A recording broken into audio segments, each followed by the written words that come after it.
नमस्कार दोस्तों, आपका आज़ाद कोचिंग क्लासेस में स्वागत है। आज हम लोग परीक्षा में आने वाले कुछ महत्वपूर्ण बहुपल के प्रश्नों को देखेंगे और हल करेंगे। चलिए दोस्तों, बिना देरी के शुरुआत करते हैं। पहला प्रश्न है हमारा यहाँ पर कि छायावाद के कवि हैं।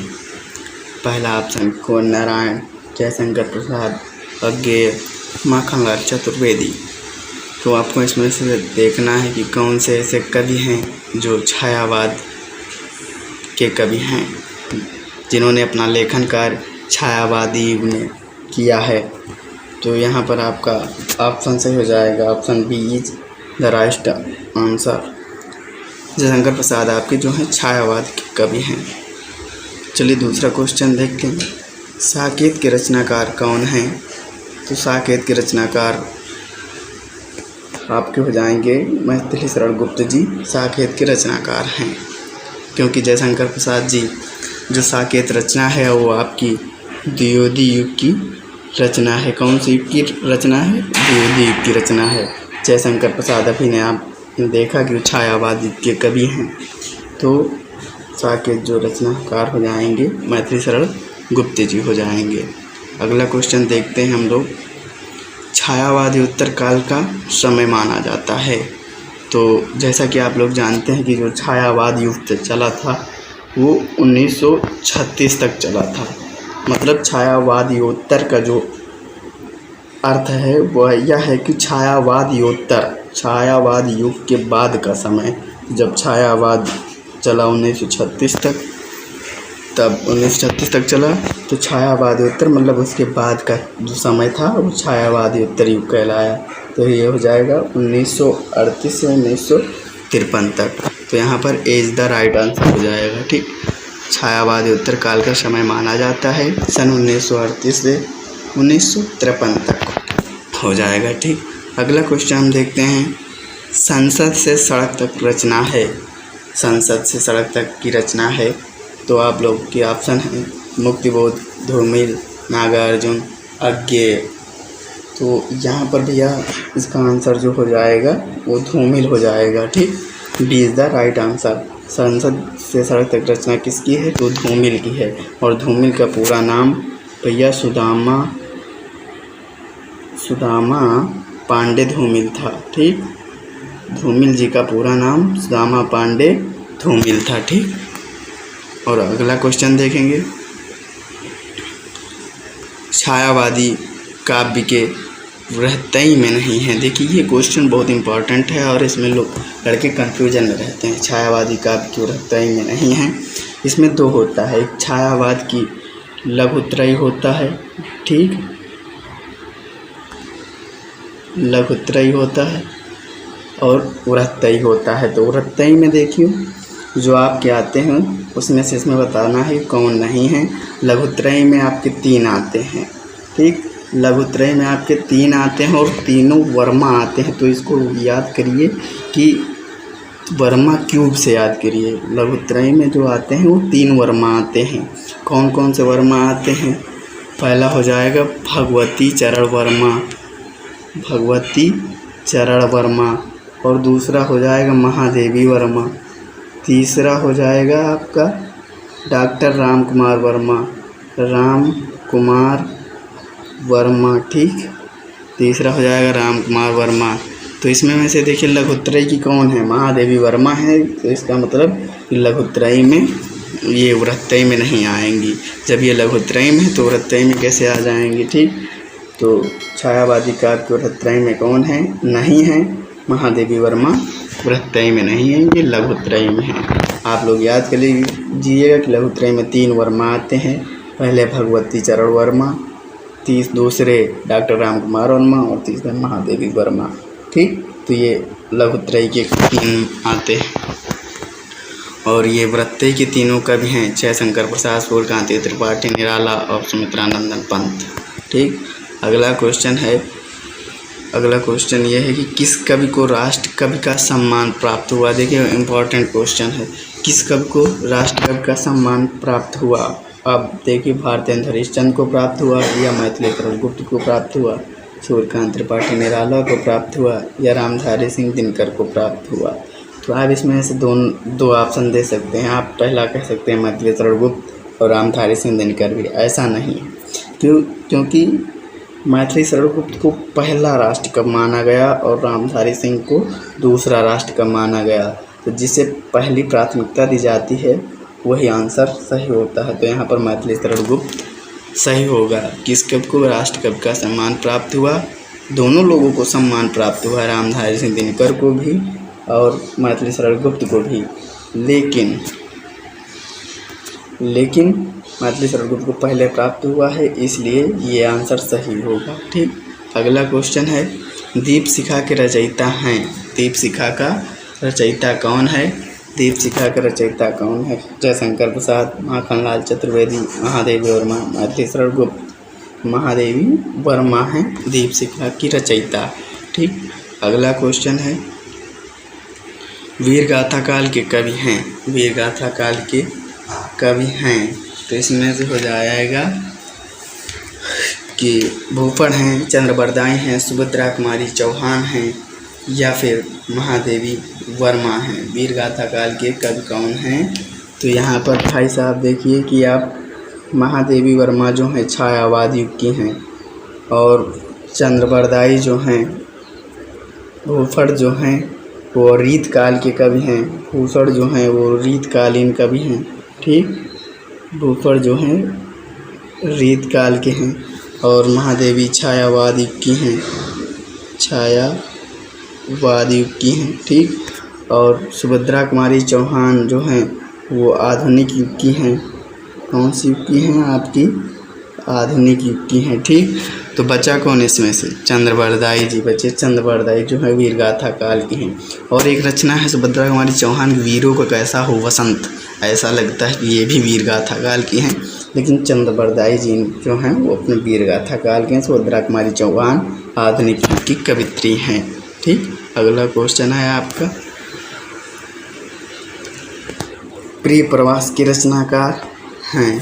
प्रिय प्रवास के रचनाकार हैं तो कौन है? मैथिली शरण गुप्त, अयोध्या सिंह उपाध्याय, हरिऔध, भारतेंदु हरिश्चंद्र, कबीर। तो आपका काव्य में पहला चैप्टर है अयोध्या सिंह उपाध्याय हरिऔध का। ठीक, जिनका शीर्षक पवन दूत का बहुत ही सुंदर अध्याय है, आप लोगों ने पढ़ा है। तो उनके जीवन परिचय में आपने देखा होगा, प्रिय प्रवास जो रचना है वो अयोध्या सिंह उपाध्याय हरिऔध की है। एक देखिए आप लोग जो है ज़्यादातर क्वेश्चन बहुकल्पी क्वेश्चन जो हैं वो आपके जो अध्याय दिए हुए हैं, जो आपके कवि या लेखक दिए हुए हैं उन्हीं की रचनाओं से पूछे जाते हैं। तो आप उनका जीवन परिचय बहुत ही सही ढंग से पढ़िए, उन्हीं की रचनाओं को ज़्यादातर याद कीजिए, उन्हीं की रचनाओं से क्वेश्चन अक्सर पूछे जाया करते हैं। ठीक, अगला क्वेश्चन हम देखते हैं, सुमित्रानंदन पंत की रचना है। सुमित्रानंदन पंत की रचना है उर्वशी, परिमल, पल्लव, कामिनी। तो आप इसमें कौन सी रचना है? देखिए उर्वशी जो है वो रामधारी सिंह दिनकर की है। ठीक, उर्वशी रामधारी सिंह दिनकर की है। और परिमल निराला की है। परिमल जो है वो निराला की है। कामायनी जयशंकर प्रसाद जी का महाकाव्य है, जयशंकर प्रसाद जी की है। तो कौन बचा इसमें से? पल्लव भाई बच गई, तो पल्लव हो जाएगी सुमित्रानंदन पंत की रचना। ठीक, सुमित्रानंदन पंत की रचना है पल्लव। ठीक, अगला क्वेश्चन, तार सप्तक का प्रकाशन वर्ष है। ठीक, तार सप्तक का प्रकाशन वर्ष है 1953, 1935, 1943, 1919। देखिए तार सप्तक जो आज तक कुल प्रकाशित हुए हैं वो उनकी संख्या 4 है। ये भी प्रश्न पूछा जाता है कुल कितने तार सप्तक हैं, तो वो 4 तार सप्तक हैं। जिसमें से पहला जो तार सप्तक प्रकाशित हुआ वो किस सन में हुआ? तो वो 1943 में हुआ। अगर 1943 पहला हुआ है तो पहले में जो तार सप्तक हुए हैं वो प्रत्येक जो है 7 वर्षों बाद प्रकाशित हुए हैं। ठीक, 7 वर्षों बाद प्रकाशित होते रहे हैं। तो आप 1943 में अगला जो जोड़ेंगे तो दूसरा तार सप्तक 1951 में हो जाएगा। ठीक, तीसरा तार सप्तक जो है 1959 में हो जाएगा। आप चाहेंगे चौथा आप फिर 7 वर्षों बाद प्रकाशित हुआ, तो ऐसा नहीं है। चौथा तार सप्तक जो है 20 वर्षों बाद प्रकाशित हुआ था 1979 में। ये बीच में युद्ध चल रहा था, जिसकी वजह से विलम्ब में प्रकाशित हुआ। तो चौथा तार सप्तक 1979 में यानी 20 वर्ष बाद, तीसरा तार सप्तक 1959 में और दूसरा तार सप्तक 1951 में और पहला तार सप्तक 43 में प्रकाशित हुआ थी।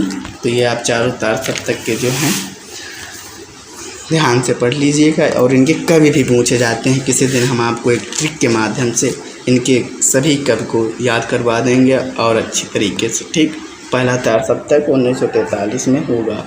ठीक, उसके बाद अगला क्वेश्चन है छायावाद की मुख्य विशेषताएं हैं। छायावाद की मुख्य विशेषताएं हैं युद्धों का सजीव वर्णन, भक्ति की प्रधानता, प्रकृति का मानवीकरण, यथार्थ चित्रण। देखिए युद्धों का सजीव वर्णन तो भाई वीरगाथा काल में हुआ। युद्धों सजीव वर्णन वीरगाथा काल में हुआ है। भक्ति प्रधानता भक्ति काल में हुई है। ठीक, भक्ति प्रधानता भाई भक्ति काल में जोड़ दिया गया है। और यथार्थ चित्रण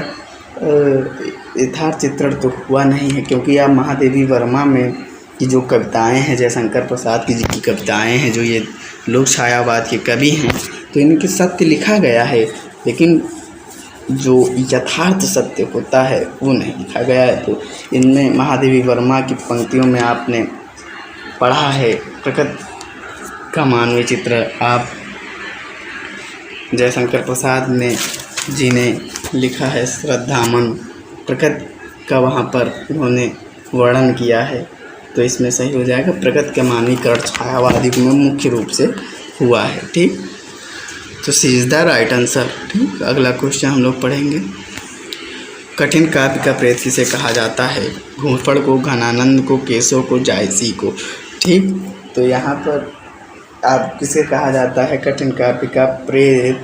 तो केशवदास को कहा जाता है। ठीक, केशवदास को कठिन काव्य का प्रेत कहा जाता है। ठीक, और इसे केशवदास को कठिन काव्य का प्रेत कहा तो जाता है, लेकिन केशवदास की एक जो रचना है वो रचना है रामचंद्रिका। केशवदास की रचना है रामचंद्रिका। ठीक, और रामचंद्रिका को छंदों का अजायब घर कहा जाता है। किस चीज़ का?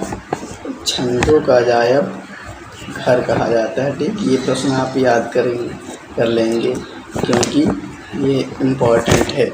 किस रचना को छंदों का अजायब घर कहा जाता है? तो रामचंद्रिका को छंदों का अजायब घर कहा जाता है। और किसने लिखा है? तो केशवदास जी ने लिखा है, और केशवदास को कठिन काव्य का प्रेत कहा जाता है। ठीक, अगला क्वेश्चन देखें। कुरुक्षेत्र के रचनाकार हैं जयशंकर प्रसाद, रामधारी सिंह दिनकर, सूर्यकांत त्रिपाठी, शमशेर बहादुर सिंह। तो आप लोग जानते हैं कुरुक्षेत्र के रचनाकार हैं रामधारी सिंह दिनकर। कुरुक्षेत्र के रचनाकार कौन है? रामधारी सिंह दिनकर। ठीक, तो आप लोग B is the right answer. अगला क्वेश्चन है शोक गीत है। ठीक, शोक गीत है तो किसकी है? राम की शक्ति पूजा, मौन निमंत्रण, सरोज स्मृति, अंधेरे में। शोक गीत है, कौन सा है इसमें में से? शोक गीत राम की शक्ति पूजा है, या मौन निमंत्रण है, या सरोज स्मृति है, या अंधेरे में है? तो राम की शक्ति पूजा भैया निराला की है। राम की शक्ति पूजा निराला जी की है। और मौन निमंत्रण, ना जाने नक्षत्रों से कौन निमंत्रण देता मुझको मौन, ये पंत जी की है। ठीक, तो भैया ये जो ना मौन निमंत्रण पंत जी की रचना है। ठीक, देख लीजिएगा। और अंधेरे में जो है वो अज्ञेय की रचना है। ठीक, और अज्ञेय की रचना है। और ये जो सरोज स्मृति है आपकी निराला जी की पुत्री की स्मृति में लिखा हुआ शोक गीत है। ठीक, निराला जी ने अपनी पुत्री के शोक में इस रचना को लिखा, और यही आपकी शोक गीत है कि पुत्री जी थी, उनके शोक में उनका निधन हो जाता है किसी कारणवश बहुत कम ही अल्प आयु में, तब निराला जी सरोज स्मृत उनकी स्मृति में एक रचना लिखते हैं, वह शोक गीत के नाम से जानी जाती है। ठीक, तो इन्हीं के साथ हमारे प्रश्न समाप्त हुए। आप सभी का बहुत बहुत धन्यवाद। यदि आपको अच्छा लगता है चैनल को लाइक करें भैया, सब्सक्राइब करें। बहुत बहुत धन्यवाद।